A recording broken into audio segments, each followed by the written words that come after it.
কিন্তু আল্লাহ আযza আমাদের শুধুমাত্র জীবনের উদ্দেশ্য বলেন নাই, উনি আমাদেরকে আরো দুটো জিনিস দিয়েছেন। আল্লাহ আমাদেরকে আমাদের সম্মান এবং মর্যাদার ব্যাপারে বলেছেন, এবং আল্লাহ আযza আমাদেরকে আমাদের দায়িত্বের ব্যাপারে বলেছেন। এখান থেকে বের হয়ে তরুণদের কাছে যান, তাদের কি অবস্থা বলেন, তারা কিসের মধ্যে ডুবে আছে। তাকে যে ডুবন্ত অবস্থা থেকে আপনি বের করে আনবেন, এটা কি করবে, আপনি না করলে কি করবে বলেন। এবং আপনারা পরবর্তীকালে যতগুলো তাজদিদি আন্দোলন দেখেন বা দাওয়াতি আন্দোলন দেখেন, যেটাই বলেন, আপনি দেখবেন এভাবেই তো শুরু হয়েছে। কাউকে না কাউকে কাজটা শুরু করতে হয়েছে, কেউ তো এসে তৈরি করে দেন নাই, আকাশ থেকে তো ছিঁড়ে পড়ে দেয়।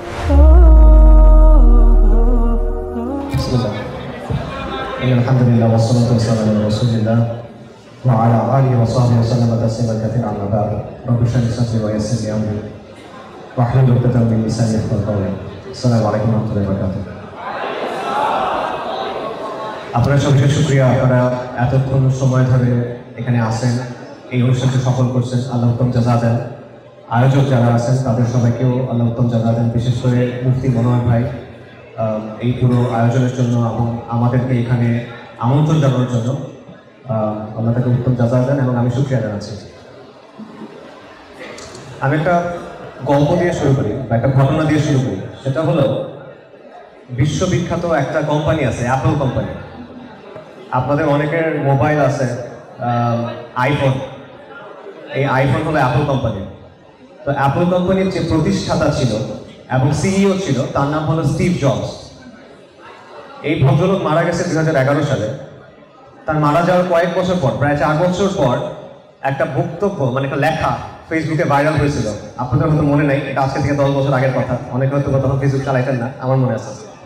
তো এই লেখাটা ভাইরাল হয়েছিল তখন, এবং লেখাটার শিরোনাম ছিল অনেকটা এরকম যে স্টিভ জবসের শেষ চিঠি। এবং সেই চিঠির বক্তব্য কি, যে মৃত্যুর আগে তার উপলব্ধি কি জীবন নিয়ে, এটা নিয়ে একটা লম্বা চড়া আলাপ, খুব আবেগিক কথাবার্তা আছে। এবং সেখানের মূল শিরোনাম ছিল the most expensive bed is sick bed. মৃত্যু শয্যা হলো সবচেয়ে দামি শয্যা। এটা মানে কি, মানে দুনিয়াতে টাকা দিয়ে অনেক কিছু কেনা যায়, কারণ স্টিভ জবস অনেক দানের ব্যক্তি ছিল, ক্যান্সারে মারা গেছে। দুনিয়াতে টাকা দিয়ে অনেক কিছু পাওয়া যায়, অনেক কিছু কেনা যায়, অনেক কিছু করা যায়, কিন্তু একজন মানুষ যখন মৃত্যু শয্যায়, তখন টাকা দিয়ে কোনো কাজ আসে হয় না। মৃত্যু শয্যায় নিজের যে অবস্থান, এটাতে আরেকজনকে বসানো যায় না, টাকা দিয়ে লাভ নেই। তো এটা হলো আর কি ওই চিঠির বক্তব্য। এবং শেষে একটা মেসেজটা হলো যে জীবনের অর্থ আসলে মানে জীবনের উদ্দেশ্য আসলে টাকা পয়সা কামানো না, ধন সম্পদ কামানো না, আরো গভীর কোনো কিছু একটা ব্যাপার আছে। এখন সেই ব্যাপারটা কি, এটা আমাদের খুঁজে বের করতে হবে। এটা হলো সেই ভাইরাল পোস্টের বক্তব্য। সাথে ছবি ছিল একটা স্টিভ জবসের আগের ছবি, সুন্দর স্বাস্থ্যবান, পরে হলো যে তার অসুস্থ সময়ের একটা ছবি, মনে করেন গাল ভেঙে গেছে, চোখ ডুবে গেছে, এরকম।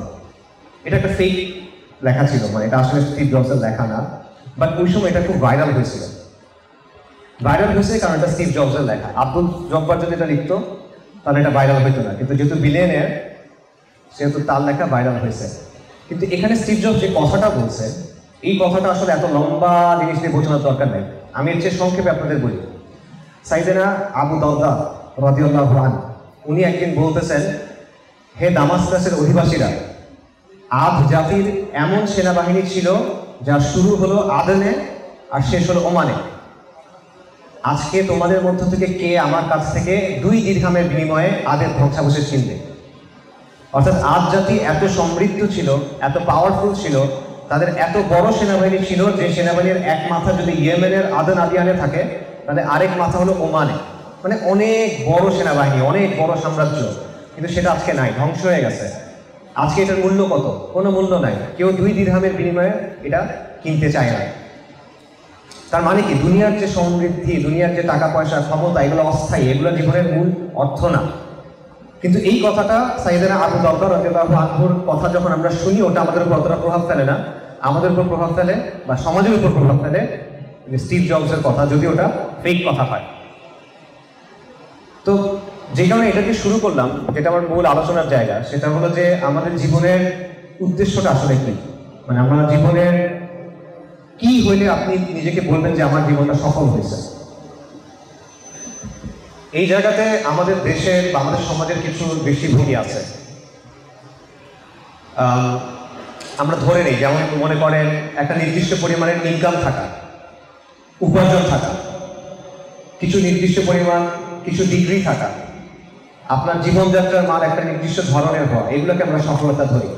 তবে পশ্চিমা বিশ্বে এগুলো নিয়ে অনেক তত্ত্ব আছে, তারা অনেক তত্ত্ব বা ব্যাখ্যা দেওয়ার চেষ্টা করছে যে জীবনের উদ্দেশ্যটা আসলে কি, এই নিয়ে তারা অনেক দর্শন দেওয়ার চেষ্টা করছে।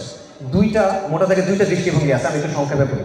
প্রথম দৃষ্টিভঙ্গি, এটাকে বলা হয় উপযোগবাদ। শব্দটা কঠিন, অর্থটা সহজ। জীবনের অর্থ হলো, সফলতা হলো আনন্দ। জীবনে আমার যত বেশি সম্ভব আনন্দ পেতে হবে, আর কষ্টকে যত সম্ভব কমাইতে হবে। আনন্দ মানে আনন্দ, যে কোনো ধরনের আনন্দ, শরীরের আনন্দ এটা আনন্দ, অর্থের আনন্দ এটা আনন্দ। নিজেকে খুশি করা, যেই কাজটাতে আমার ভালো লাগে, খাওয়া হইতে পারে, শরীরের সুখ যেগুলো থাকে সেগুলো হতে পারে, এই সবগুলোকে আমি যত বাড়াতে পারবো এটা আমার জন্য তত ভালো। আর যেগুলোতে আমার কষ্ট হয় এগুলোকে আমি যত কমাতে পারবো তত ভালো। ঠিক আছে, সিম্পল উপযোগবাদ, এটাকে হেইডেনের প্রিন্সিপালও বলা হয়, যে আনন্দকে সবচেয়ে বেশি পরিমাণ আনন্দ অর্জন করতে হবে জীবনে, আর কষ্টকে সবচেয়ে বেশি কমাইতে হবে। এটা হলো একটা জিনিস। আরেকটা দৃষ্টিভঙ্গি আছে, এটাকে বলা হয় সেলফ অ্যাকচুয়ালাইজেশন। এটার অর্থটা হলো যে ব্যক্তির নিজের ভেতরে খুঁজে তার সত্যিকারের সত্তাকে খুঁজে বের করতে হবে এবং সেটাকে প্রকাশ করতে হবে। তার নিজের যে পোটেনশিয়াল আছে, তার নিজের মধ্যে যে সম্ভাবনা আছে, সেটাকে তার বাস্তবায়ন করতে হবে এবং এভাবে নিজের জীবনটাকে তার নিজের গড়ে নিতে হবে। কথাবার্তাগুলো খুব অস্পষ্ট, বোঝা যায় না আসলে কি, কিন্তু এরকমই। আপনারা কোয়ান্টাম মেথডের নাম জানেন কিনা? কোয়ান্টাম মেথডের বইয়ে দেখবেন এরকম অনেক কথা আছে যে সেলফ অ্যাকচুয়ালাইজেশন কেমনে করতে হয়, যে আপনার নিজের প্রকৃত সত্তাকে খুঁজে বের করতে হবে, আপনার নিজের আসল আপনি যেটা সেটাকে খুঁজে বের করতে হবে এবং সেটাকে প্রকাশ করতে হবে। এটা হলো জীবনের সফলতা। এটা হলো আরেকটা দৃষ্টিভঙ্গি, যে নিজের অথেন্টিক সেলফ এটাকে প্রকাশ করতে হবে। কিন্তু যেই দুটা জিনিস বললাম, যে নিজের আনন্দকে সর্বোচ্চ পরিমাণ আনন্দ অর্জন করা অথবা সেলফ অ্যাকচুয়ালাইজেশন, দুটো জিনিস আসলে কোন জায়গায় গিয়ে মিলে দেখেন। দুটা জিনিস গিয়ে মেলে ভোগের সাথে, নফসের সাথে। যেমন মনে করেন একটা মানুষ যখন মনে করে যে ঠিক আছে আজকে আমাদের দেশে আমার নিজের সত্যিকারের সত্তা, আমার নিজের পরিচয়কে আমি নিজে তৈরি করবো, তো মানুষ কি পরিচয় তৈরি করে? আমাদের সামনে অনেক ধরনের পোশাক, অনেক ব্র্যান্ডেড পোশাক, অনেক ধরনের বিনোদন, অনেক ধরনের খেলাধুলা, অনেক ধরনের শখ, অনেক ধরনের ভ্রমণ করা, অনেক ধরনের লাইফস্টাইল প্রেজেন্ট করা হয়। কে প্রেজেন্ট করে? টিভিতে প্রেজেন্ট করা হয়, সিনেমাতে প্রেজেন্ট করা হয়, মিডিয়াতে প্রেজেন্ট করা হয়, এবং আমাকে বলা হয় তুমি এটা করো, এটা করলে তুমি জীবনের মধ্যে একটা অর্থ খুঁজে পাবা, এবং মানুষ সেটা করে। মনে করেন কিছু ছেলে আছে বা অনেক মানুষ আছে যে সে কিছু নির্দিষ্ট ধরনের গান শোনে, এটা তার পরিচয়। সে রক মিউজিক শুনে, তার পরিচয় হলো সে রক মিউজিক শোনে, এটা। কিছু মানুষ আছে তারা অ্যানিমে দেখে, অনেক মানে জাপানিজ কার্টুন দেখে, এইটা তার পরিচয়ের অংশ। কিছু মানুষ আছে সে ওই যে মাদ্রিদিস্তা, মানে সে রিয়াল মাদ্রিদের ফ্যান, সে রিয়াল মাদ্রিদের কোনো খেলা মিস করে না, সে বার্সেলোনার কোনো খেলা মিস করে না, এটা তার পরিচয়ের অংশ। সে কিছু নির্দিষ্ট ব্র্যান্ডের কাপড় পরে, এটা তার পরিচয়ের অংশ, রাইট? কিন্তু দেখেন সে পরিচয়টা বানাচ্ছে কোত্থেকে? কিছু জিনিসপত্র কিনে কিনে। আর এই জিনিসপত্রগুলো যারা আরও আছে, অনেক মানুষ আছে যারা মনে করেন বিভিন্ন সিনেমা বা টিভি সিরিয়ালের ক্যারেক্টার দেখে তার আদলে নিজের চরিত্র গঠন করে, নায়কের মতো করে পোশাক পরে, নায়কের মতো করে কথা বলে, বা ভিলেনের মতো করে নিজের মানে স্টাইলটা সাজায়, কথা বলার, তাকানোর স্টাইল, চুলের স্টাইল, এটসেট্রা এটসেট্রা। এরপর সে মনে করে এটা আমার ইউনিক পরিচয়, এটা আমার অনন্য পরিচয়। অথচ এই জিনিস কিন্তু বানানো হচ্ছে কার জন্য? কোটি কোটি মানুষের জন্য। একটা সিনেমা যখন বানানো হয় কতজন মানুষের জন্য বানানো হয়? শত কোটি মানুষের জন্য। একটা পোশাক যখন বানানো হয় শত শত কোটি মানুষের জন্য এটা বানানো হয়, অর্থাৎ এটা ম্যাস প্রডিউস, বিভিন্ন অসংখ্য মানুষের জন্য তৈরি করা, এবং অসংখ্য মানুষ এই প্রত্যেকটা জিনিস ফলো করতেছে এবং পরে মনে করতেছে যে আমি সবার চেয়ে আলাদা। ঠিক আছে না? ওই একই জিনিস লক্ষ লক্ষ মানুষ দেখে, সেটা সে করে, তারপর করে মনে করে যে হ্যাঁ আমি কিন্তু সবার চেয়ে আলাদা। আমরা দেখবেন যে বাংলাদেশে অনেক মানুষ আছে যে কেউ আমাকে বোঝে না, আমার কষ্টটা কেউ বুঝে না, আমার কষ্টটা সবার চেয়ে আলাদা।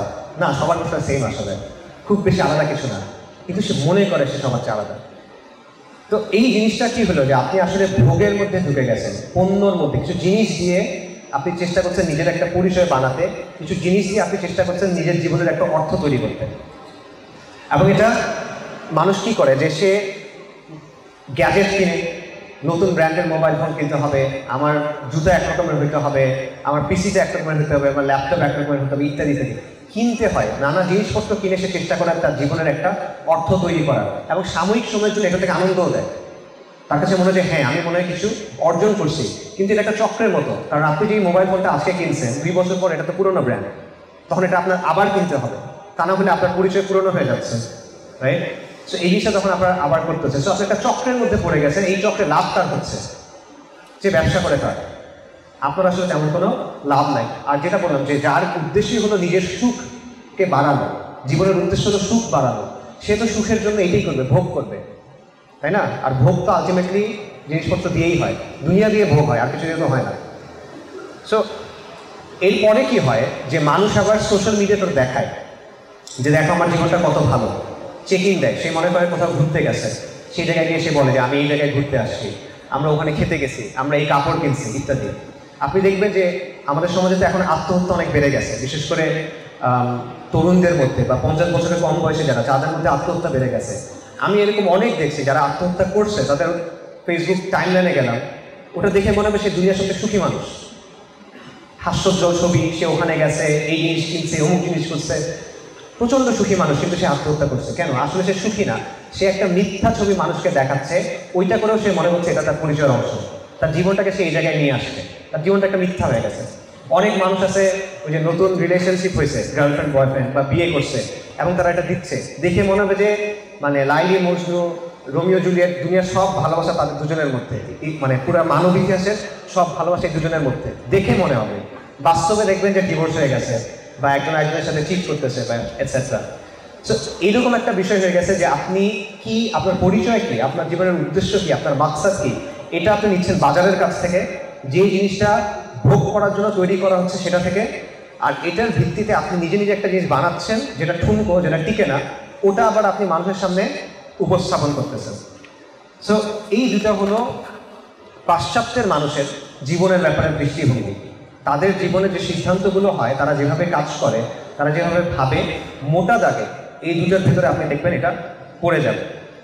এবং এই জন্য আপনি অনেক ট্রেন্ড দেখবেন, যেমন ধরেন বিজ্ঞাপনের স্লোগান দেখবেন যে জাস্ট ডু ইট, যে তোমার যদি কিছু করতে ইচ্ছা করে জাস্ট ডু ইট, এত চিন্তা করার দরকার নেই, মানে নফসকে খুশি করো, তোমার মন চাইছে করে ফেলো, আরেকজনের প্রতি না করলেই হবে। তারপর মনে করেন একটা কথা আছে, স্লোগান আছে, আপনি অনেক ইনফ্লুয়েন্সারদের দেখবেন বলতে, ইউ অনলি লিভ ওয়ান্স, যে জীবন তো একটাই, তো জীবন যেহেতু একটাই, যা যা করার করে ফেলো, নিজেকে আটকায় রাখো না, নিজেকে বঞ্চিত করো না, তাই না? মানে সে হারাম করতে চায়, সে গুনাহ করতে চায়, এটা ব্যাখ্যাটা কি? জীবন তো একটাই, জীবন নিজেকে বঞ্চিত করে তো লাভ নাই। এটা হয়েছে জীবনের ব্যাপারে তাদের দৃষ্টিভঙ্গি। এখন আমাদের দৃষ্টিভঙ্গি কি?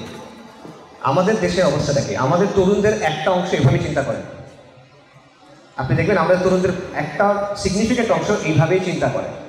এর বাইরে যারা আছে তারা কীভাবে চিন্তা করে? ধরেন মফস্বল শহরের কোনো একজন ছেলে বা মেয়ে, তারা পড়াশোনা করলো, এইচএসসি দিল, তারপর শহরে যাবে, তাদের গোল কি এখন? একটা ভালো ইউনিভার্সিটিতে ভর্তি হওয়া, ইউনিভার্সিটিতে ভর্তি হয়ে তার একটা ভালো ফ্রেন্ড সার্কেল থাকবে, সে কিছু ওই যে বন্ধু আড্ডা গান টাইপের মজা টজা করবে, কিন্তু সিজিপিএ ভালো রাখতে হবে। সিজিপিএ ভালো দেখে সে মানে বের হবে, তারপর সে একটা চাকরি করবে, ভালো স্যালারির একটা চাকরি করবে, এর মধ্যে তার কয়েকটা রিলেশনশিপ আসবে যাবে, তারপর 30-32 বছর বয়সের দিকে গিয়ে সে একটা বিয়ে করবে, রাইট? এবং বিয়ে করার পর দুজনই চাকরি করবে, কারণ তার একটা স্ট্যান্ডার্ড অফ লিভিং দরকার, তার নির্দিষ্ট একটা লাইফস্টাইল দরকার, তাই দুজনকে চাকরি করতে হবে।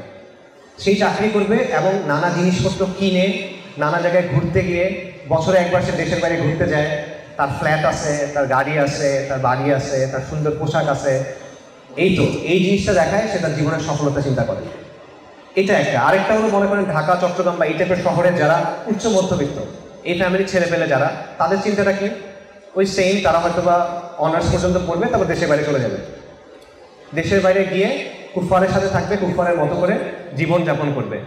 এই হলো জীবনের উদ্দেশ্য, জীবনের অর্থ, জীবনের সফলতা। এইটা হলে সে সফল, কিন্তু তাদের হিসাবে। এটা আমাদের দেশের সমাজের অবস্থা, আমাদের বাবা মাদের অবস্থাটা, তারা এভাবে চিন্তা করে কিন্তু, যে একটা ছেলের যদি এই জিনিসপত্রগুলো থাকে বা তার মেয়ের যদি এই বিষয়গুলো থাকে, তারা জীবনে সফল। আমাদেরকে কি বলানো হয় দেখেন, যে লেখাপড়া করে যে গাড়ি ঘোড়া চড়ে সে, মানে লেখাপড়া আপনি কেন করতেছেন বলেন?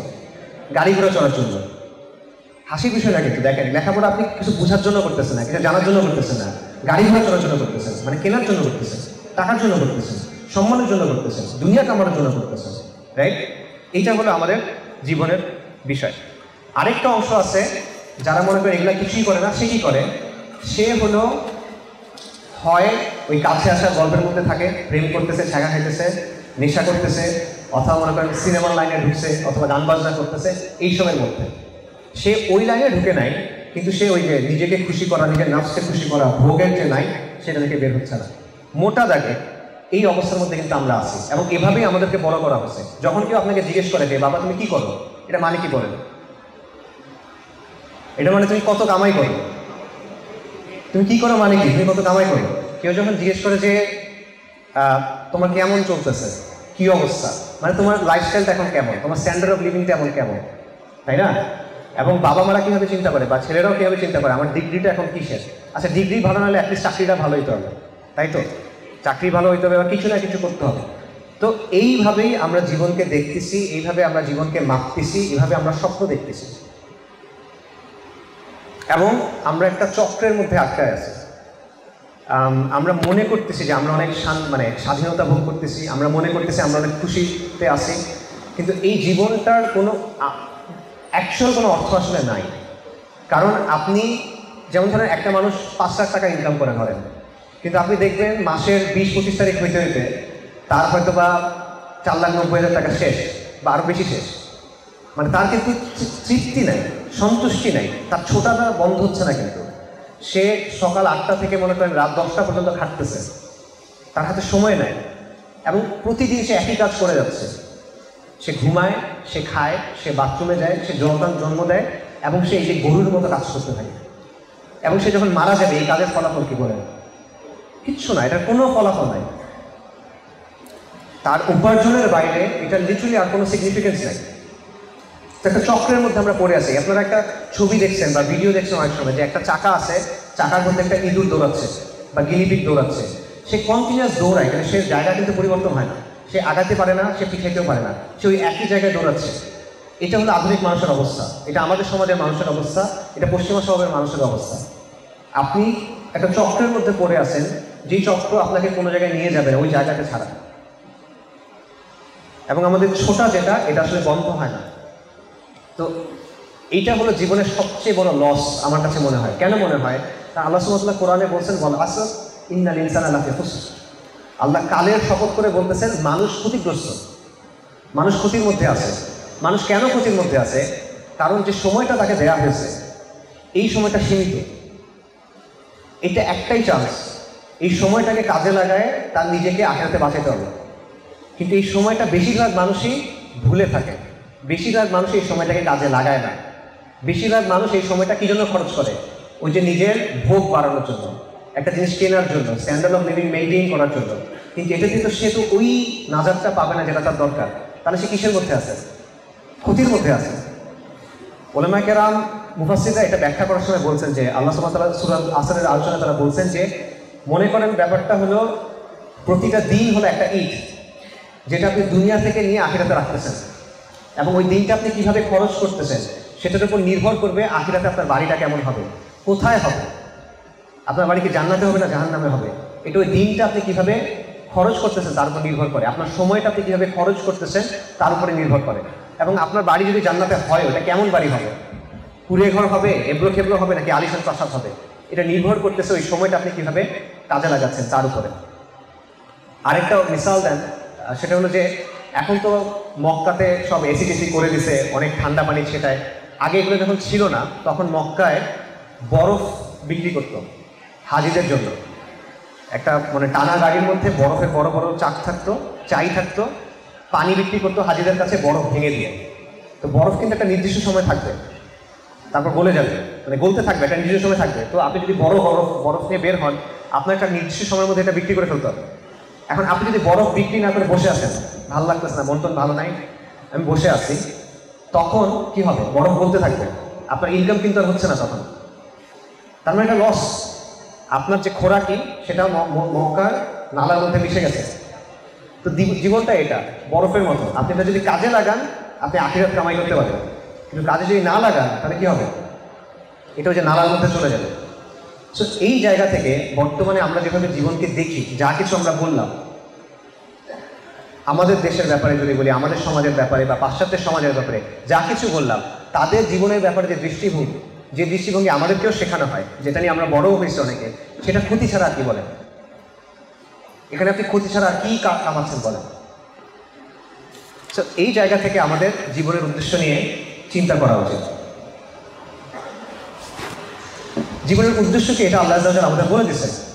আল্লাহ সুবহানাহু ওয়া তাআলা কোরআনে বলেছেন মামা খালাকুল জিন্না ওয়াল ইনসা ইল্লা লিয়াবুদুন। আল্লাহ জিন এবং মানব জাতিকে সৃষ্টি করেছেন কেবলমাত্র এই জন্য যে তারা আল্লাহর ইবাদত করবে। সূরা যারিয়াতের আয়াত। আল্লাহ আমাদের সৃষ্টি করেছেন তার ইবাদতের জন্য এবং আমলের জন্য। আল্লাহ আমাদের পরীক্ষা করবেন। আল্লাযী খালাকাল মাউতা ওয়াল হায়াতা লিয়াবলুয়াকুম আহসানু আমালা। অর্থাৎ আল্লাহ সুবহানাহু ওয়া তাআলা বলতেছেন যে আল্লাহ মাউত এবং জীবনকে সৃষ্টি করছেন যাতে তিনি পরীক্ষা করতে পারেন তোমাদের মধ্যে কে আমলে উত্তম। এবং এই যে আমল করতেছেন আপনি, এই আমলের একটা হিসাব করা হবে, এই আমলের উপর একটা পরীক্ষা করা হবে। ফামান ইয়া'মাল মিসকালা যাররাতিন খায়রান ইয়ারা ওয়া মান ইয়া'মাল মিসকালা যাররাতিন শাররান ইয়ারা। অর্থাৎ যে অনুপরিমাণ ভালো কাজ করবে সেটা তাকে দেখানো হবে, যে অনুপরিমাণ খারাপ কাজ করবে এটা তাকে দেখানো হবে। এটা হলো জীবনের উদ্দেশ্য, জীবনের বাস্তবতা। আল্লাহ সব বলে দিচ্ছেন। পরীক্ষা আসবে, পরীক্ষার প্রশ্ন কি, পরীক্ষায় কি করলে পাস করতে পারবেন সব বলে দেওয়া হবে। কিন্তু আমরা এগুলো তো জানি, জানার পরও আমরা এটার উপর আমল করি না, আমাদের মধ্যে এটার প্রতিফলন হয় না। এটা কেন হয় না? এটা কেন হয় না এটাও আল্লাহ আযজা ওয়া জাল্লা আমাদের বলছেন, ওয়াল আখিরাতু খায়রুন ওয়া আবকা। কারণ তোমরা দুনিয়ার জীবন থেকে প্রাধান্য দাও। আমরা দুনিয়ার জীবনকে প্রাধান্য দেই, কিন্তু আখিরাতে হলো উৎকৃষ্ট এবং শ্রেষ্ঠ। চিন্তা করে দেখেন, যা কিছু আমি এতক্ষণ বললাম, আপনি আসলে কিসের জন্য ছুটতেছেন বলেন? আপনি কিছু ভোগ করতে চান, বস্তু দুনিয়া। আপনি ক্ষমতা চান, দুনিয়া। আপনি খ্যাতি চান, দুনিয়া, তাই তো? এটার পিছনে আপনি কন্টিনিউয়াসলি ছুটতেছেন এবং আপনি আখিরাতকে এটার জন্য ডাউনগ্রেড করতেছেন। আপনি এটাকে বেশি প্রাধান্য দিতে গিয়ে আখিরাতের দিকে তাকাচ্ছেন না। কাফেরদের কথা তো বাদই দিলাম, আমাদের জন্য এই অবস্থাটা, এটা আমাদের বাস্তবতা, রাইট? এবং এটা করতে করতে কি অবস্থা, আমরা এই যে নিজেকে খুশি করা, নিজের নফসকে খুশি করা, নিজের ইচ্ছা পূরণ করা, এটাকে আমরা আমাদের জীবনের মানে মূল চালিকা শক্তি বানায় ফেলছি। আমার কাছে এটা করতে ইচ্ছা করতেছে, আমার এটা লাগবে, এটাকে আমরা আমাদের মূল মাপকাঠি বানায় ফেলছি। এবং আল্লাহ আযজা ওয়া জাল্লা বলছেন আফারাইতা মান ইত্তাখাযা ইলাহাহু হাওয়া। তুমি কি তাকে দেখো নাই যে তার হাওয়াকে, তার খেয়াল খুশিকে তার ইলাহ হিসেবে গ্রহণ করছে? আধুনিক মানুষের অবস্থা এটাই, সে তার খেয়াল খুশিকে ইলাহ হিসেবে গ্রহণ করছে। এবং আল্লাহ আযজা ওয়া জাল্লা বলতেছেন যে এটা করে তার অবস্থা গবাদি পশুর চেয়েও খারাপ, যে তার খেয়াল খুশিকে তার ইলাহ হিসেবে গ্রহণ করতেছে বা খেয়াল খুশিকে তার চালিকা শক্তি হিসেবে গ্রহণ করতেছে।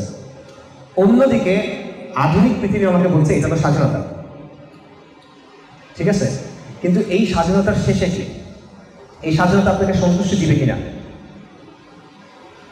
নবী সাল্লাল্লাহু আলাইহি ওয়াসাল্লাম একটা হাদিস আছে বুখারী শরীফের। হাদিসের বক্তব্যটা এরকম যে বনি আদমকে যদি দুটা উপত্যকা ভর্তি ধন সম্পদ দেওয়া হয়, সে তৃতীয় একটা চাইবে। বনি আদমের পেট কবরের মাটি ছাড়া কোনো কিছু দিয়ে পূর্ণ হবে না।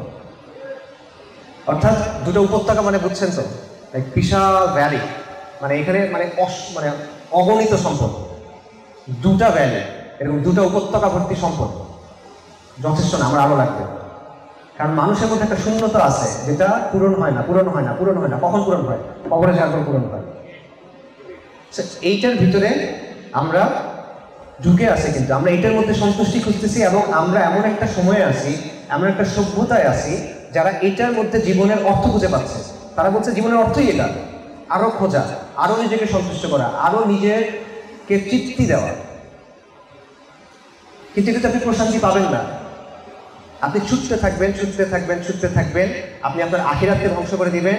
আপনি দুনিয়াতেও ওই রকম হবে যে কুকুর যখন কন্টিনিউয়াস দৌড়াইতে থাকে না, তখন কুকুর তারপরে কি অবস্থা বলেন? হাঁপায় খায় থাকে। তার অবস্থা সবসময় সে হাঁপাইতেই থাকতেছে। রেস নেওয়ার সময় যে আল্লাহ সুবহানাহু ওয়া তাআলা কোরআনে বলছেন না তো, রাইট? কুকুরের মিসাল আছে একটা। আমরা মানে যারা দুনিয়ার পিছনে আমরা ছুটতে থেকে আমাদের অবস্থা আলটিমেটলি কিন্তু এটাই। আপনি তাড়াহুড়ার মধ্যেই আছেন, আপনি পেরেশানির মধ্যেই আছেন, আপনি চিন্তার মধ্যেই আছেন, আপনার মধ্যে সুকুন নাই। এটা কখন আসে? এটাও আল্লাহ সুবহানাহু ওয়া তাআলা আমাদের কোরআনে বলছেন আলা বিযিকরিল্লাহি তাতমাইন্নুল কুলুব, যে কলবের শান্তি কখন আসে? আল্লাহর স্মরণে, একমাত্র আল্লাহর স্মরণে এই প্রশান্তি আসবে, আর কোনো জায়গায় এই প্রশান্তি আসবে না। তো এই বাস্তবতাটা বোঝা ভাই, এটা হলো বুদ্ধি, এটা হলো প্রজ্ঞা, এটা হলো জ্ঞান। এই বিষয়টা বোঝা। একটা মানুষ কখন আপনি বলবেন যে এই মানুষটা বিজ্ঞ, এই মানুষটা প্রাজ্ঞ, এই মানুষটা বুঝদার, এই মানুষটা বুদ্ধিমান, যখন তার বুঝ তাকে এতটুকু পর্যন্ত নিয়ে আসবে যে হ্যাঁ, আমার আল্লাহ এই কথাগুলো আমাকে বলছেন, উনি বলছেন এটা আমার জীবনের উদ্দেশ্য, এইভাবে আমার জীবনটা চালাতে হবে। এটা যে বোঝে এবং যে এটা পালন করার চেষ্টা করে, পুরোপুরি তো পারবে না, কারণ মানুষের ছুটে যায়। ইনসানের ক্ষেত্রে এটাই নিয়ম, মানুষ ছুটে যায়, সে সবসময় পারে না, ভুল করে, সে মাফ চাইবে, ইস্তিগফার করবে। কিন্তু এটা বোঝা, এই জায়গায় নিজেকে নিয়ে আসা, এটা হলো বুদ্ধিমত্তা, এটা হলো প্রজ্ঞা, এটা যা কিছু বলে। আগুনের সামনে আগুনে হাত দিলে হাত পুড়ে যায়, এটা বুঝে নিজের হাতকে আগুন থেকে রক্ষা করা, এটা হলো আকল ভাই। আগুনের মধ্যে ঝাঁপ দেওয়াকে আপনি স্বাধীনতা বলতে পারেন, কিন্তু আগুনের পুরা থেকে নিজেকে রক্ষা করাটা হলো বুদ্ধিমত্তা। সো এইটা হলো জীবনের উদ্দেশ্য, যেটা আল্লাহ আমাদের বলছেন। কিন্তু আল্লাহ আযza আমাদের শুধুমাত্র জীবনের উদ্দেশ্য বলেন নাই, উনি আমাদেরকে আরো দুটো জিনিস বলছেন। প্রথম জিনিসটা হলো আল্লাহ আমাদেরকে আমাদের সম্মান এবং মর্যাদার ব্যাপারে বলছেন, এবং আল্লাহ আযza আমাদেরকে আমাদের দায়িত্বের ব্যাপারে বলছেন। আল্লাহ সুবহানাহু ওয়া তাআলা বলছেন ওয়াসাখারা লাকুম মা ফিস সামাওয়াতি ওয়া মা ফিল আরদি জামিআন মিনহু, যে আমি আসমানে এবং জমিনে যা আছে সেটা তোমাদের জন্য অধীনস্থ করে দিয়েছি, মানুষের অধীনস্থ করে দেওয়া হয়েছে। এটা অনেক বড় সম্মান। এই সৃষ্টি জগৎ আপনি বুঝতেও পারেন না, আমরা এই সৃষ্টি জগতের কুল পাই না এখনো, যেটা কত বড়, কিন্তু আল্লাহ বলতেছেন অধীনস্থ করা হয়েছে। নবী সাল্লাল্লাহু আলাইহি ওয়াসাল্লামের একটা হাদিস আছে মুসলিম শরীফে, যেখানে রাসূলুল্লাহ সাল্লাল্লাহু আলাইহি ওয়াসাল্লাম বলতেছেন যে দুনিয়া হলো একটা চাকচিক্যময় মিষ্টি ফলের মতো আকর্ষণীয়, এবং আল্লাহ এখানে তোমাদেরকে প্রতিনিধি নিযুক্ত করছেন, এবং আল্লাহ দেখতেছেন যে তোমরা কি করো, আল্লাহ দেখছেন তোমরা কি করো, তারপর তিনি আমাদের কিছু বিষয়ে সতর্ক করছেন। এই বিষয়টাকে একটা সম্মানের বিষয় নয়? আল্লাহ আপনাকে অনেক বড় সম্মান দিচ্ছেন, আল্লাহ আপনাকে প্রতিনিধির সম্মান দিচ্ছেন, আল্লাহ আপনার অধীনস্থ করে দিচ্ছেন এমন কিছু বিষয়কে যেগুলোর মাত্রা, যেগুলোর ব্যাপ্তি, যেগুলোর বিশালত্ব আমরা এখন বুঝতে পারি না। মহাবিশ্ব কত বড় আমরা বুঝি না, কিন্তু আল্লাহ বলতেছেন আসমান এবং জমিনে যা আছে আমি তোমাদের অধীনস্থ করে দিচ্ছি। তো এই যে আল্লাহ দিচ্ছেন, এই সম্মানটা দিচ্ছেন, তার সাথে দায়িত্ব দিচ্ছেন, সেই দায়িত্বটা কি? আল্লাহ সুবহানাহু ওয়া তাআলা কোরআনে এটাও বলছেন, সূরা আহজাবে আল্লাহ বলছেন যে আমি এই আমানত আসমানসমূহ, জমি এবং পর্বতদের কাছে পেশ করেছিলাম, অতঃপর তারা অস্বীকার করলো এবং তারা ভীত হলো, কিন্তু মানুষ এটা গ্রহণ করলো। এই আমানা কি? মুফাসসিরগণ, তাবিঈগণ, সাহাবায়ে কেরাম এবং অন্যান্য ইমামগণ, মুফাসসিরগণের বেশিরভাগের মত হলো এখানে আল্লাহ যে বলছেন যে আমি আমানা পেশ করলাম, যেটা পর্বত নেয় নাই, আকাশ নেয় নাই, জমিন নেয় নাই, ভয় পাইছে, মানুষ গ্রহণ করছে, সেই আমানতটা কি? মুফাসসিররা বলছেন আমানতটা হলো শরিয়া। আমানতটা হলো আল্লাহ সুবহানাহু ওয়া তাআলার যে বিধি নিষেধের সমষ্টি, এই সব কিছু মিলে এটা হলো সেই আমানত। আল্লাহ সুবহানাহু ওয়া তাআলা এবং রাসূলুল্লাহ সাল্লাল্লাহু আলাইহি ওয়াসাল্লামের যে আনুগত্য, এই দায়িত্বটা নেওয়া, এটা হলো সেই আমানত। এবং এই আমানা এত ভারী যে আসমান এটা গ্রহণ করতে রাজি না, জমিন এটা গ্রহণ করতে রাজি না, পাহাড় পর্বত এটা গ্রহণ করতে রাজি না, কিন্তু বনি আদমকে এটা গ্রহণ করা হয়েছে, বনি আদম এটা গ্রহণ করছে, বা আদম এটা গ্রহণ করছে আলাইহিস সালাম। সো এই আমানতের কারণে আপনার সম্মান এবং মর্যাদা, মানে এগুলো সব লিঙ্ক, আপনার জীবনের উদ্দেশ্য, আপনার সম্মান এবং মর্যাদা এবং আপনার দায়িত্ব, এই সবগুলা একটা একটার সাথে লিঙ্ক। এটা আমাদের চিন্তা করা দরকার, এবং আমাদের নিজেদেরকে এখন যে প্রশ্ন করা দরকার, যেটা আসলে আপনাদের কাছে আমার মূল কথা বা আপনাদের প্রতি আমার জিজ্ঞাসা বা প্রশ্ন, সেটা হলো এই যে আল্লাহ আপনাকে একটা অবস্থান দিলেন, এই যে আল্লাহ আপনাকে জীবনের ব্যাপারে বুঝটা দিলেন, আপনার জীবনের উদ্দেশ্য এটা, আল্লাহ আপনাকে একটা সম্মানের অবস্থান দিলেন, আল্লাহ আপনাকে একটা দায়িত্ব দিলেন, আমরা ওই দায়িত্ব পালন করতেছি কেন? এই প্রশ্নটা চিন্তা করা, এটা হলো আমাদের চিন্তা করা খুব বেশি জরুরি। আমরা অনেক খুশি থাকি, অনেক সন্তুষ্ট থাকি যে হ্যাঁ আমরা তো প্র্যাকটিসিং, আমরা একটা দিন পালন করছি, আল্লাহ আযজা ওয়া জাল আমাদের উপর দয়া করে, তার রাহমা এটা, তার নিয়ামত এটা, যে আমাদের দিনের কিছু বুঝ দিচ্ছেন। হ্যাঁ, আমি হয়তো বা দাড়ি রাখছি, আমি টুপি পরি, আমি সুন্নতি পোশাক পরার চেষ্টা করি, আমি সাদাকা করি কিছু, আমি সালাত আদায় করি, নিয়মিত সালাত আদায় করি, হারাম থেকে দূরে থাকি, হালাল পালন করার চেষ্টা করি, আমি খুব ভালো মুসলিম। এটা দায়িত্ব পালন করা না, এগুলো দিনের অপরিহার্য অংশ, অবশ্যই এটা দিনের গুরুত্বপূর্ণ অংশ, কিন্তু এখানে আপনি দিনের দায়িত্ব কি পালন করতেছেন বলেন? এটা তো আপনি আপনার নিজের জন্য করতেছেন, এটা তো আপনার আখিরাতের জন্য, তাই না? আপনি নিজেকে রক্ষা করার জন্য করতেছেন, শাস্তি থেকে বাঁচার জন্য করতেছেন, নেকির জন্য করতেছেন। আপনার দায়িত্বটা আপনি কোথায় পালন করতেছেন পুরোপুরি? আয়েশা রাদিয়াল্লাহু আনহা থেকে একটা এরকম বর্ণনা আছে যে সাহাবায়ে কেরাম রাসূলুল্লাহ সাল্লাল্লাহু আলাইহি ওয়াসাল্লাম যখন হাঁটতেন, সাহাবায়ে কেরাম বলতেন যে ওনার সাথে আমাদের তাল মিলাতে কষ্ট হতো, এত দ্রুত হাঁটতেন। এত দ্রুত কেন হাঁটতেন? কারণ ওনার কাজ আছে, ওনার একটা মিশন আছে, ওনার একটা গন্তব্য আছে, একটা কাজের জন্য দুনিয়াতে আসছেন, এবং ওনার পুরো জীবনটা হলো এই কাজটা করার জন্য। ওনার নষ্ট করার মতো সময় নেই। আমাদের মিশন কি ভাই? আপনার কাজ কি? আপনার গন্তব্য কি? কোন জিনিসটা আপনি করতে চান? প্রত্যেকটা মানুষের সেটা থাকা উচিত। একটা ব্যবসা প্রতিষ্ঠান যখন তৈরি হয়, তারা 50 বছরের প্ল্যান করে। মিশন স্টেটমেন্ট, আগামী 5 বছরের প্ল্যান, আগামী 6 মাসের প্ল্যান, আগামী 10 বছরের প্ল্যান। যখন আপনি চাকরিতে যোগ দেন, আপনাকে বলে যে 10 বছর পর তুমি নিজেকে কোথায় দেখতে চাও? প্রশ্ন করে না এরা চাকরির ইন্টারভিউতে? তা আপনার দিনের ব্যাপারে আপনার মিশন কি ভাই? আপনি 10 বছর পর আল্লাহর সাথে আপনার সম্পর্কের জায়গায় নিজেকে কই দেখতে চান বলেন? আপনি মৃত্যুর আগে আল্লাহর সাথে সম্পর্কের ব্যাপারে নিজেকে কোথায় দেখতে চান? আর আপনি দিনের জন্য কি চান বলেন? দিন ইসলামের জন্য আপনার মিশন কি? এবং এটা তো আপনি যেটা চান, আপনার তামান্না আছে, আমি এটা অস্বীকার করি না, আমাদের সবার তামান্না আছে। আপনারা সবাই দিনের জন্য সবচেয়ে ভালো জিনিস চান, আপনারা দিনের বিজয় চান, আমি সবই জানি এগুলো, আমি এটাকে দ্বিমত করি না, আমি সন্দেহ করি না। কিন্তু এটার জন্য কিছু তো করতে হবে ভাই। তামান্না হলে তো হয় না, তামান্নার জন্য কাজ করতে হয় নাকি? মনে করেন একটা মানুষ, হ্যাঁ আমি নামাজ পড়তে চাই, সে নামাজ পড়ে না, তার তো চেষ্টা করতে হবে। সে ফজরের নামাজ মিস করে, ওকে তার একটা কিছু না কিছু স্টেপস নিতে হবে। হয়তো সে অ্যালার্ম ঘড়ি কিনবে, হয়তো সে 2জন লোককে ভাড়া করবে, ভাই আমার ফোন দিয়ে বাড়াচ্ছে, ঘুমার জন্য আমি উঠি। কিছু না কিছু তো সে করতে হবে। এটাই তো মিশনের অর্থ, যে আমি কাজটা শুধু চাই না, আমি এটা বাস্তবায়ন করবো। এটা বাস্তবায়ন করার জন্য যা যা করা লাগবে আমি এটা করবো, সেটা করি। আপনার মিশন আগে আছে কিনা সেটা বলেন। তামান্নার মিশন একটা গল্প বলি। একবার কাবা শরীফের সামনে কয়েকজন তরুণ বা কিশোর বসে আছেন, বিখ্যাত ব্যক্তি তারা। কে কে? একজন হলো মুসাব ইবনে জুবায়ের, একজন হলো উরওয়া ইবনে জুবায়ের, জুবায়ের ইবনে আওয়াম রাদিয়াল্লাহু আনহুর ছেলে। দুইজন, আব্দুল মালিক ইবনে মারওয়ান এবং আব্দুল্লাহ ইবনে উমর। তারা বাইতুলের সামনে বসে আছেন। তখন একজন তাদের থেকে বলতেছেন যে আমরা বাইতুলের সামনে আসি, আমরা দোয়া করি, আসেন আমরা সবাই দোয়া করি, নিজের জন্য আমরা চাই, আমরা কি চাই আমরা এটা দোয়া করি, আল্লাহ হয়তো কবুল করবেন।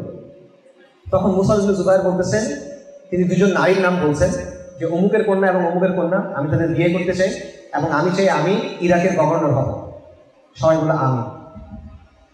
উরওয়া ইবনে জুবায়ের উনি বলতেছেন, আমি চাই আমি মুহাদ্দিস হব, আমি রাসূলুল্লাহ সাল্লাল্লাহু আলাইহি ওয়াসাল্লামের হাদিস শিখবো এবং এটা শেখাবো। সবাই বলে আমি। আব্দুল মালিক ইবনে মারওয়ান তিনি বললেন যে আমি খলিফা হইতে চাই। সবাই বলে আমি। আব্দুল্লাহ ইবনে উমর রাদিয়াল্লাহু আনহু উনি বললেন যে আমি জান্নাত চাই। সবাই বলে আমি। এবং আলহামদুলিল্লাহ তারা সবাই কিন্তু তারা যেটা চাইছেন ওই দোয়া কবুল হয়েছে। কিন্তু এখানে একটা কথা আছে, তারা দোয়া করছেন, দোয়া কবুল হয়েছে, মাঝে কি ছিল ভাই? মাঝে তারা এটার জন্য কাজ করছেন নাকি কাজ করেন নাই? খালি তামান্না ছিল নাকি তারা নিজেরাই তার চাওয়াটাকে বাস্তবায়ন করার জন্য কাজ করছেন? বাস্তবায়ন করার জন্য কাজ করছেন। তো এই বিষয়টা আমাদের বোঝা দরকার যে আমরা ওই কাজগুলো করতেছি কিনা। আমাদের নিজেদের আসলে অনেক বেশি ইমপ্রুভমেন্ট দরকার, অনেক বেশি ইমপ্রুভমেন্ট দরকার। দেখেন, আমরা বলতেছি যে আমরা দিন পালন করার চেষ্টা করতেছি, বা আমরা দিন পালন করার দিনই কমিউনিটি বা তাওহীদবাদী বা প্র্যাকটিসিং মুসলিম এসব বলতেছেন না? আল্লাহ সুবহানাহু ওয়া তাআলা বলেছেন, কুনতুম খায়রা উম্মাতিন উখরিজাত লিন-নাস, তোমরা হলো শ্রেষ্ঠ উম্মাহ যাদেরকে মানব জাতির কল্যাণের জন্য বের করা হয়েছে। এখন আপনি দেখেন, আপনাকে যখন একজন মানুষ দেখে, আপনার আচরণ, আপনার কথা, আপনার কাজ, এটা কি বাকি মানুষদের চেয়ে আলাদা? আপনার মুআমালাত, আপনার লেনদেন, আপনার আদব আখলাক, এটা কি বাকি মানুষের চেয়ে আলাদা কিনা? এটা দেখে কি মানুষের মধ্যে মনে হয় কিনা যে না আসলে এর কাছে আলাদা কিছু একটা আছে, এটা আমার লাগবে, এর কাছে কি আছে, এরকম কেন, এত ভালো লাগছে কেন আমাকে, আমার জিনিসটা লাগবে, এটা আছে কেন, এটা আমাদের মধ্যে আছে কিনা? নাকি আমরা সোচের সাথে চলতেছি? বাকি 10টা মানুষ যেমন আমিও তেমন, খালি আমার টুপি আছে, আমার বাকি আছে, লম্বা দাঁড়িয়ে আছে, এটাই। কিন্তু আমার মুআমালাত, আমার আদব, আমার আখলাক, আমার কাজ, আমার দিনের অবস্থা, আল্লাহর সাথে আমার সম্পর্ক, প্রতিটা জায়গায় আমার কোনো বিশেষত্ব নেই। ব্যাপারটা এরকম কিনা? সাহাবায়ে কেরাম, কারণ বেস্ট এক্সাম্পল সাহাবায়ে কেরাম, আম্বিয়া কেরামের পরে আলাইহিস সালাতু ওয়াস সালাম, সাহাবায়ে কেরাম যেখানে গেছে তাদের উপস্থিতির একটা দাওয়াত ছিল। একজন সাহাবী তিনি সিরিয়াতে চলে গেছেন, হামসে বা হেমসে এই শহরে, ওখানে উনি ব্যবসা করতেছেন, দোকান ওনার দোকানে এক ক্রেতা আসছে, খ্রিস্টান ক্রেতা, সে এসে গম কিনতে চাচ্ছে, বলছে গম আছে, আমি গম কিনবো। সাহাবী বলতেছেন, আমার সামনে একটা দোকান আছে, এই দোকানের মালিকও খ্রিস্টান, সকাল থেকে তার কোনো বিক্রি হচ্ছে না, আমি দেখলাম, আমার আজকে যা বিক্রি হয়েছে এটা দিয়ে আমার পরিবারে চলে যাবে, তুমি ওই দোকানে গিয়ে কিনো। অর্থাৎ খ্রিস্টান ক্রেতা আসছে, সাহাবী তাকে খ্রিস্টান বিক্রেতার কাছে পাঠাইছে, নিজে বিক্রি করেন। খ্রিস্টান ক্রেতা গেল, কিনে আবার আসলো। তখন সাহাবী জিজ্ঞেস করছেন যে তুমি কি তোমার জিনিস পাইছো? হ্যাঁ আমি পাইছি, কিন্তু আমার আরেকটা জিনিস লাগবে। কি লাগবে? বলে তোমার এই ইমানটা আমার লাগবে, তোমার এই দিনটা আমার লাগবে, আমি তোমার এই দিন গ্রহণ করতে চাই।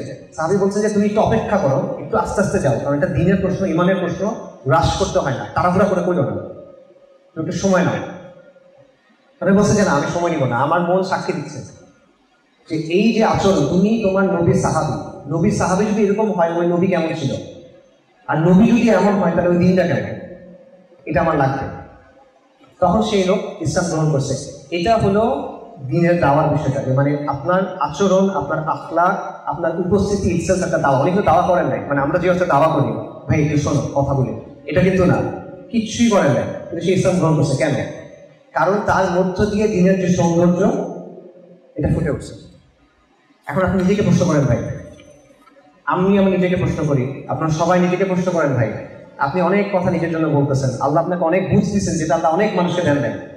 আল্লাহ আপনাকে এখানে আসার টপিক দিচ্ছেন, আল্লাহ আপনার অনেক কিছু জানার টপিক দিচ্ছেন, যেটা অনেক বড় বড় মানুষ পায় নাই ভাই। ওটা দিয়ে আপনি কি করলেন? এটা দিয়ে আপনি কি করছেন? এটার কি পরিবর্তন আসছে আপনার মধ্যে? আপনাকে দেখে কি মানুষ দিনের প্রতি আকৃষ্ট হয় না, দূরে সরে যায়? আপনার আচরণ দেখে, আপনার আখলাক দেখে, আপনার উপস্থিতি থেকে এটা কি দিনের একটা দাওয়া হিসেবে কাজ করে, নাকি এটা জাস্ট কিছুই না? যদি ওইভাবে আমরা দিনকে গ্রহণ করি, তখন আমাদের কথা, আমাদের কাজ, আমাদের উপস্থিতি প্রত্যেকটা দিনের জন্য একটা খেদমত হয়ে যাবে ইনশাআল্লাহ। কিন্তু এভাবে আমরা করি না, এটা হলো বাস্তবতা। তো এই জায়গাটাতে আমাদের চিন্তা করা দরকার, এবং এই জায়গাটাতে আমরা যে উম্মা নিয়ে ফিকির করি না, উম্মা নিয়ে কষ্ট হয়, আপনার ফিলিস্তিন নিয়ে আপনার কষ্ট হয়, আরাকান নিয়ে আপনার কষ্ট হয়, কাশ্মীর নিয়ে আপনার কষ্ট হয়, উইগুর নিয়ে কষ্ট হয়, রাইট? অবশ্যই কষ্ট তো হবে, ইমানের বিষয়। তো এই জায়গায় আমরা কি করি? আমরা যদি সান্ত্বনা দিই যে হ্যাঁ ইসলাম বিজয়ী হবে, যা কিছুই হোক ইসলাম একদিন বিজয়ী হবে। আজকে ফিলিস্তিনে বনি ইসরায়েলের যারা বংশধর, তারা গণহত্যা চালাচ্ছে পুরো পৃথিবীর সামনে, আমরা তেমন কিছু করতে পারছি না, কিন্তু আমরা জানি যে ইসলাম বিজয়ী হবে। এটা সত্য, মিথ্যা না। নবী সাল্লাল্লাহু আলাইহি ওয়াসাল্লামের অনেক হাদিস আছে, যে হাদিসগুলোতে এমন কিছু বিজয়ের কথা বলা হয়েছে যে বিজয় এখন আমরা দেখি নাই, তার মানে এগুলো পরবর্তীতে আসবে। আমরা জানি যে এই দিন পুরো পৃথিবীতে রাজত্ব করবে, তো ইসলামের তো অবশ্যই বিজয় হবে। কিন্তু প্রশ্নটা ইসলাম বিজয় হওয়া নিয়ে ভাই না, প্রশ্ন যে এই বিজয় আপনার ভূমিকা কী হবে। আমরা মনে করি যে ইসলামের বিজয় হবে মানে আমার সব সমাধান, মনে সমস্যার সমাধান হয়ে গেল মনে হয়। কথাটা সত্য না, কিন্তু ইসলামের বিজয় আপনার জন্য একটা সমস্যা হতে পারে। শোনেন, ইসলামের বিজয়ের আগে কি আসবে বলেন? পরীক্ষা আসবে। পরীক্ষা ছাড়া তো বিজয় আসবে না। আল্লাহ রাসূল সাল্লাল্লাহু আলাইহি ওয়াসাল্লামকে আল্লাহ পরীক্ষা ছাড়া বিজয় দিয়েছেন কিনা? দেন নাই। তো পরীক্ষা আসবে তো, ওই পরীক্ষা আপনি পাস করতে পারবেন কিনা ভাই? আপনি জানেন কিনা এটা? আপনার ঈমান আমলের কি অবস্থা ভাই? আপনার পরিবার ওই পরীক্ষা পাস করতে পারবে কিনা? আপনার পরিবার, আপনার কমিউনিটি এই পরীক্ষায় পাস করতে পারবে কিনা? তাদেরকে আপনি কি অবস্থায় রাখছেন? তাদের চোখের সামনে ক্রমাগত কুফর, শিরক, বিদআত, ফাহিশা, জাহেলিয়াত তাদের মাথায় ঢুকানো হচ্ছে কন্টিনিউয়াসলি। শিক্ষা থেকে শুরু করে সব কিছুতে। হালাল হলো কঠিন, হারাম হলো সহজ। কুফর হলো সিস্টেম, হলো গালেব। ইসলামের নিজামের কথা বলা হলো অপরাধ। এই সব কিছু হলো বাস্তবতা। তা আপনি কিভাবে মনে করতেছেন যে যখন চূড়ান্ত সংঘাতের সময়টা আসবে, যখন অ্যাকচুয়াল মানে পরীক্ষার সময়টা আসবে, ওই সময় আপনি পাস করে দেবেন? আপনি কিভাবে বুঝতেছেন যে ওই সময়টাতে আপনার কোনো সমস্যা হবে না? আপনি তো প্রস্তুতি নেন নাই ভাই। ইসলামের বিজয় হয়ে যাবে এটা সত্য, কিন্তু আপনার প্রশ্ন করতে হবে যে বিজয়ের আগে যে পরীক্ষাটা হবে, ওই সময় আমার অবস্থানটা কোথায় হবে? আমি কি হকের দলে থাকবো না আমি বাতিলের দলে থাকবো? আমি কি সবরকারীদের সাথে থাকবো না আমি গাদ্দারদের সাথে থাকবো? আমি কি মুমিনদের সাথে থাকবো না আমি মুনাফিকদের সাথে থাকবো? আপনি অটোমেটিক এটা ভেবে নিয়েন না ভাই যে যখন পরীক্ষা আসছে আপনার হৃদয়ে একটা মানে প্লাবন তৈরি হবে, অটোমেটিক তৈরি হয়ে যাবে। সারা জীবন কোনো কিছুর মধ্যে নাই, আল্লাহ হাদি আসলে আপনি জিহাদ ফিসাবিল্লাহ করবেন, এটা বাস্তবতা না ভাই। সেই পরীক্ষায় বাঁচতে পারবেন কিনা এটা চিন্তা করা জরুরি। সাইদ কুতুব রাহিমাহুল্লাহর একটা খুব সুন্দর কথা আছে। সাইদ কুতুব রাহিমাহুল্লাহ বলতেছেন যে মানুষ বিজয় নিয়ে অনেক চিন্তা করেন না যে দিনের বিজয় কখন আসবে। সাইদ কুতুব বলছেন যে বিজয় মাথার উপর ঝুলে আছে, বিজয় আল্লাহর পক্ষ থেকে মাথার উপর ঝুলে আছে, এটা অপেক্ষা করতেছে কুনের জন্য। আল্লাহ বলবেন কুন ফায়াকুন, হওয়ার হয় হয়ে যাবে, এটা ঝুলে আছে। এটা নিয়ে চিন্তা করার দরকার নেই, ব্যস্ত হওয়ার দরকার নেই। তুমি চিন্তা করো তোমার অবস্থা কি হবে। তুমি চিন্তা করো যে তুমি হকের পক্ষে থাকবে না বাতিলের পক্ষে থাকবে। এই বিষয়টা আমাদের চিন্তা করা দরকার। আমাদের ইমানি হালতের জায়গা থেকে আমাদের চিন্তা করা দরকার। আল্লাহর সাথে আমাদের সম্পর্ক কেমন সেই জায়গা থেকে এটা আমাদের চিন্তা করা দরকার।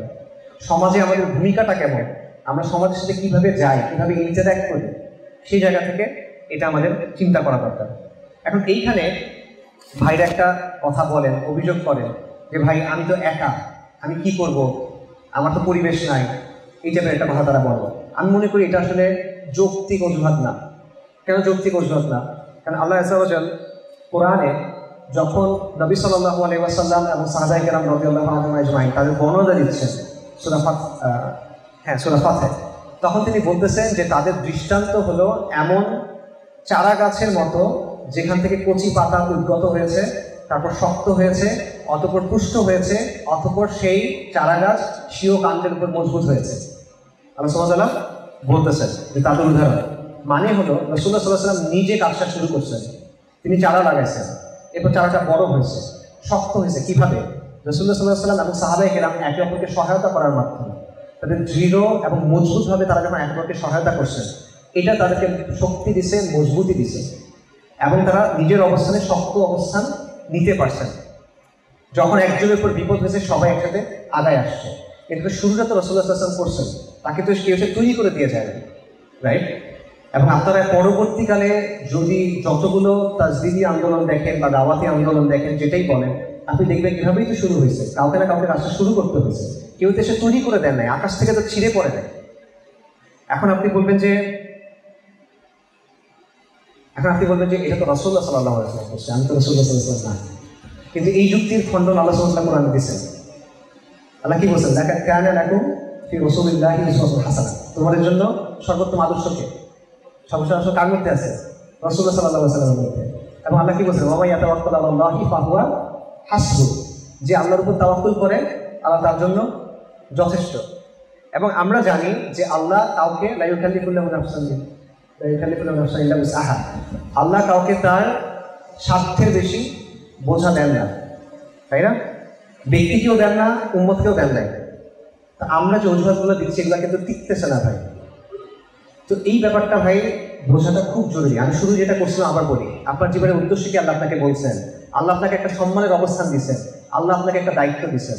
এই দায়িত্ব আপনি পালন করার জন্য কি করতেছেন ভাই? আপনার মিশনটা কি? দিনের জন্য আপনি কি করবেন?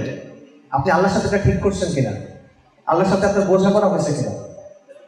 কারণ এই সময়টা চলে যাবে, এই সময়টাই আপনার কাছে আছে। এই সময়টার মধ্য দিয়ে আপনার এমন কিছু অর্জন করতে হবে যেটা দেখায় আপনি আল্লাহর কাছ থেকে নাজাত পাইতে হবে, যেটা দেখায় আপনি বলবেন যে আল্লাহ আমাকে মাফ করে দেন, যেটা দেখায় আপনি জাহান্নাম থেকে রক্ষা পাবেন। সময় এটাই, এর মধ্য দিয়ে আপনার এটা করতে হবে। এটা আমরা চিন্তা করতেছি কিনা? আমার মতে আমরা এটা চিন্তা করি না। আমাদের জীবনের সবচেয়ে গুরুত্বপূর্ণ সময়টা আমরা কি করি? আমরা অর্থহীন তর্কের মধ্যে নষ্ট করি। বেশ যারা দিনের বুঝ পায় নাই তারা তো মনে করেন হারামের পিছিয়ে দৌড়ায় নষ্ট করে, নফসের পিছিয়ে দৌড়ায় নষ্ট করে, দুনিয়ার পিছনে ছুটে নষ্ট করে। আল্লাহ যাদেরকে রাহমা করছেন, তাদেরকে নিয়ামত দিচ্ছেন, ইমানের নিয়ামত, হিদায়াতের নিয়ামত, তারা কি করে? তারা ছোট ছোট তর্ক, ছোট ছোট মতবিরোধ, অর্থহীন আড্ডা, অর্থহীন বিষয়, এগুলোর পিছনে সময় নষ্ট করতেছে। অথচ আমাদের সুযোগ ছিল এই দিনের সমর্থনে আগে আসা, আমাদের সুযোগ ছিল এই দিনের জন্য কাজ করা, আমাদের সুযোগ ছিল ইতিহাসের অংশ হওয়া।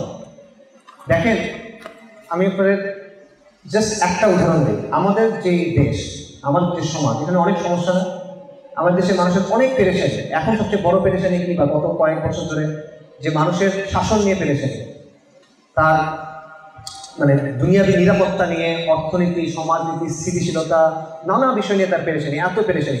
কিন্তু এবং এই পেরেশানির বিষয়ে চিন্তা করতে করতে সে তার আখিরাতকে ভুলে গেছে, কমপ্লিটলি ভুলে গেছে, নষ্ট করতেছে। সমাজের অবস্থা থেকে স্পষ্ট। এই সবগুলোর সমাধান কিন্তু আল্লাহ আযজা ওয়া জাল্লা আমাদেরকে দিয়েছেন। যখন দিন কায়েম থাকে তখন আখিরাত সংরক্ষিত হয়, দুনিয়াটাও সংরক্ষিত হয়। অনেক প্রমাণ আছে। আমি আপনাদের জাস্ট একটা এক্সাম্পল দিই। উমর রাদিয়াল্লাহু আনহু, তার উমর রাদিয়াল্লাহু আনহু খিলাফতের সময় অসংখ্য এরকম ঘটনা আছে যে শাসনটা আসলে কীরকম হতে পারে এবং এটা কীভাবে সমাজের কল্যাণ নিয়ে আসতে পারে দুনিয়াতে এবং আখিরাতের জন্য।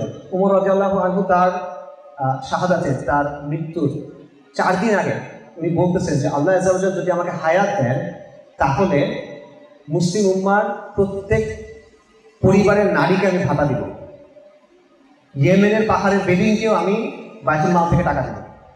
এটা উনি বলতেছেন। মদিনাতে একবার কিছু পর্যটক আসছে, বাইরের থেকে মানুষ আসছে, উনি তাদের খেদমত করতে গেছেন, খালিফা, খেদমত করতে গেছেন, সাথে করে কাকে নিয়ে গেছেন? আব্দুর রহমান ইবনে আওফ রাদিয়াল্লাহু আনহু।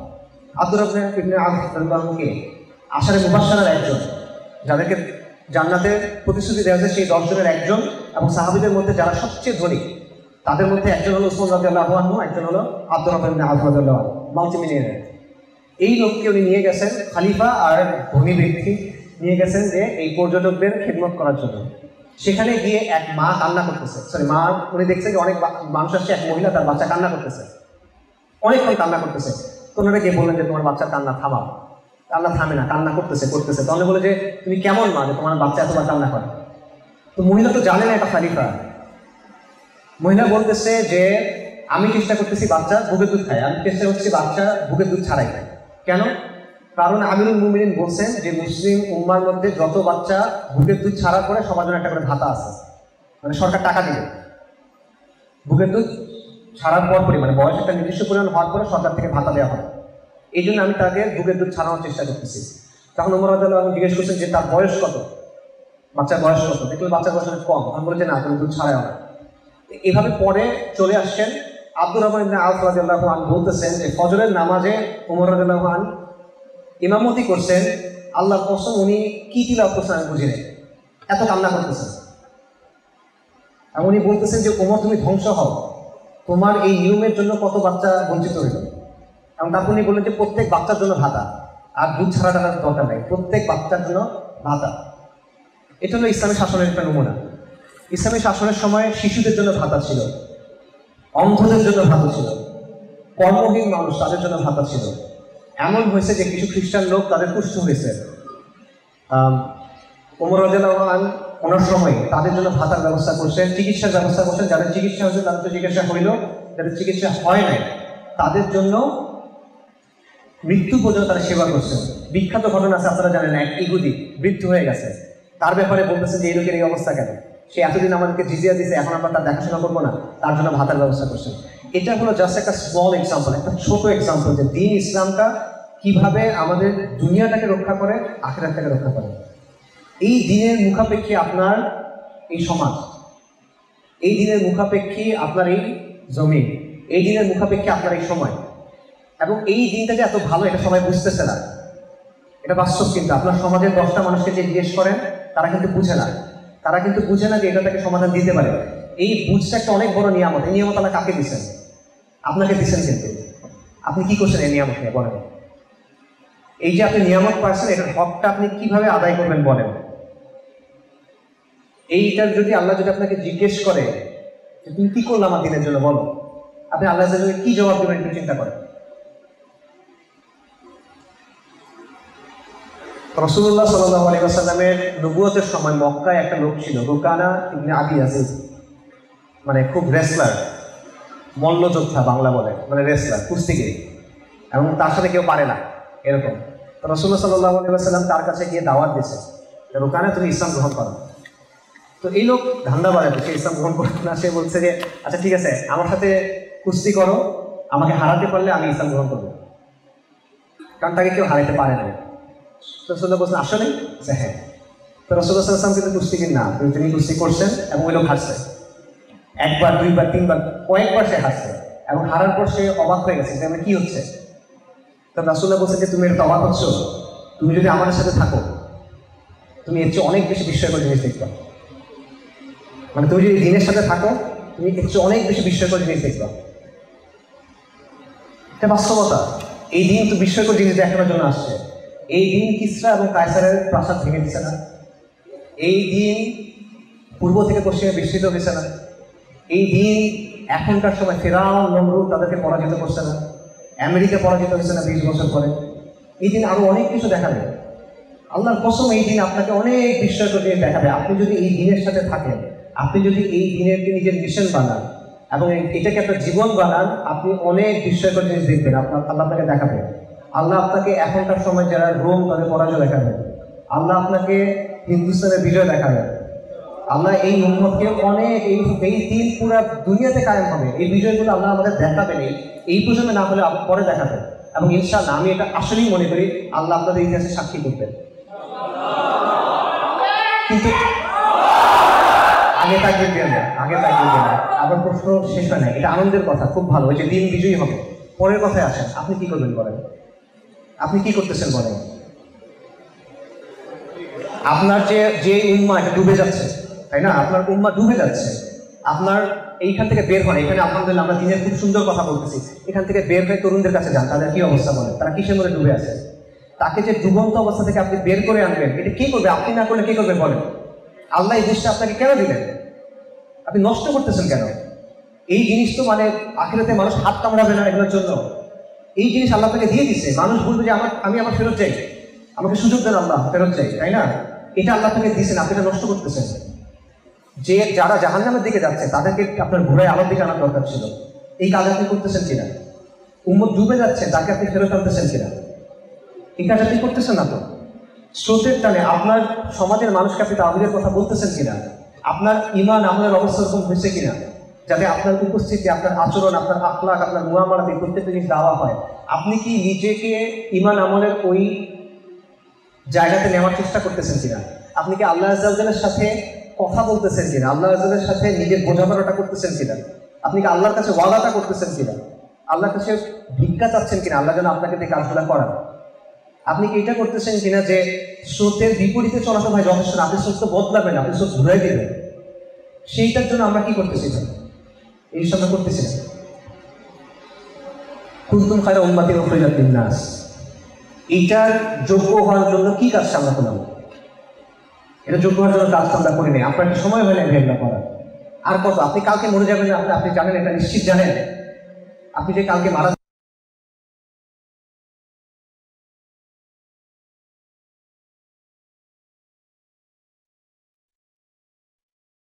আপনি নিশ্চিত জানেন আপনি এটার উপর থাকবেন।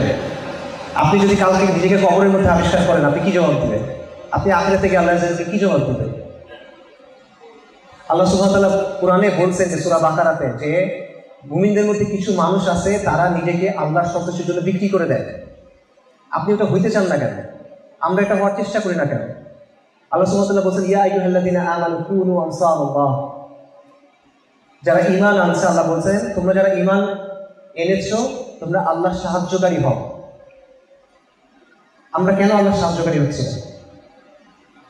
এই প্রশ্নটা আমাদের সবার করা উচিত। আপনি নিজেকে প্রশ্ন করেন এখন এবং পরবর্তীতে গিয়ে। আমি এখন আপনাকে জিজ্ঞেস করতে পারি আপনারা সবাই আছেন আমার সাথে, আমি এটা আপনাদেরকে এখন বলতে পারি হ্যাঁ ভাই কালকে থেকে আপনারা হবেন তো ইনশাআল্লাহ, হবেন কিনা? ঠিক আছে, আপনি বলবেন, কিন্তু এইখানে বলাটা সুন্দরও লাগবে, অনেক ক্যামেরায় ভালো আসবে, কিন্তু এই প্রশ্নটা আপনার নিজের করা দরকার নেই। এবং এইটা একবার আল্লাহর সাথে ওয়াদা করলে এই ওয়াদা আপনার সারা জীবনের জন্য। এবং আমি আপনাদের বলতেছি যদি এই দিনের মিশনটা আপনি নেন এবং এটাকে আপনার জীবন বানান, আল্লাহ রাসূল সাল্লাল্লাহু আলাইহি ওয়াসাল্লাম রুকানাকে বলছিল যে তুমি যদি এই দিনের সাথে থাকো তুমি অনেক বিস্ময়কর জিনিস দেখবা। আমি আপনাদের বলতেছি, আমি কথা দিচ্ছি ইনশাআল্লাহ আপনারা অনেক বিস্ময়কর জিনিস দেখবেন যদি এই দিনের মিশন আপনারা গ্রহণ করেন। ইয়া আইয়ুহাল্লাযীনা আমানু কুনু আনসারাল্লাহ। আসসালামু আলাইকুম।